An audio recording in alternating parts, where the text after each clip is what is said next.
What's the worst announcement your school ever made? I was a junior at Oak Ridge when they installed those cheap PA speakers that crackle so bad you can barely understand anything.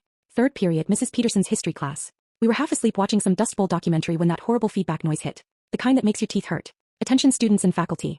It was Principal Winters, but his voice sounded off, not the usual someone's in trouble tone. More like he was reading a hostage note or something. My pencil froze mid-doodle. Due to circumstances beyond our control, all students must remain in their current classrooms until further notice. This is not a drill. I repeat, this is not a drill. The room went dead silent. Even Tyler, who literally slept through the fire alarm last month, sat up straight. Someone dropped a textbook and everybody jumped. Mrs. Peterson walked to the door and quietly locked it. Her hands were shaking so bad she dropped the keys twice. I'd never seen her scared before.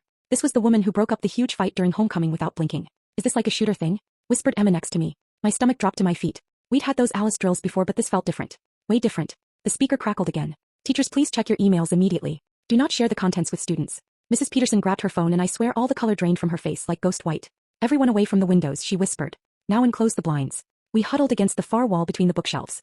Aiden tried peeking through the blinds, but Mrs. Peterson practically yanked him back by his hoodie. Is anyone getting anything on their phones? Zoe asked. I checked mine, no signal. Everyone else too. Total dead zone. Like someone had flipped a switch. Outside we heard sirens, lots of them getting closer. Then the sound of heavy boots in the hallway running. The PA system came on again, but this time it was Vice Principal Garcia.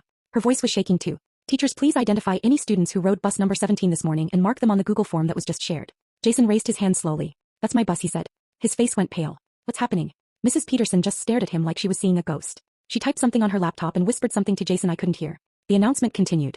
Any student who rode bus 17 needs to be escorted to the gymnasium immediately. Have them bring only themselves and their backpacks. When Mrs. Peterson opened the door, the hallway was lined with police officers in what looked like hazmat gear. Full suits, masks, the works. One pointed at Jason. That him, bus 17? They took Jason away. He kept looking back at us, completely terrified. I'll never forget his face. Like he thought he was never going to see any of us again. We stayed locked down for 6 hours. No bathrooms, no food, just rumors spreading through everyone's half-dead phones once the cell towers came back online. Someone said it was a bomb threat.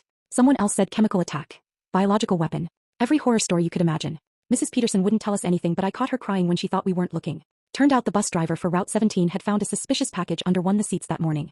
Some kind of homemade device that had been leaking an unknown chemical the whole ride. They found it because Bryce Adams' new white Nikes turned yellow where his feet were touching the floor. When they finally let us go home, my mom was hysterical. Hugging me in the parking lot like I'd come back from war. They're saying on the news some kids might have radiation poisoning. She sobbed into my hair. 3 days later they made another announcement. The device wasn't radioactive after all. Just some senior's chemistry project that fell out of his backpack. An accident. Nothing malicious, but Jason never came back to school. Neither did 4 other kids from bus 17. Their lockers stayed untouched. Nobody talked about it. Teachers changed the subject if anyone asked. At graduation the next year they left 5 empty chairs in the front row with white roses. Nobody mentioned why they were there. Principal Winters just paused for an awkward moment of silence before continuing with his speech. I still flinch whenever I hear a PA system crackle. And sometimes I check under my seat on public transportation just in case.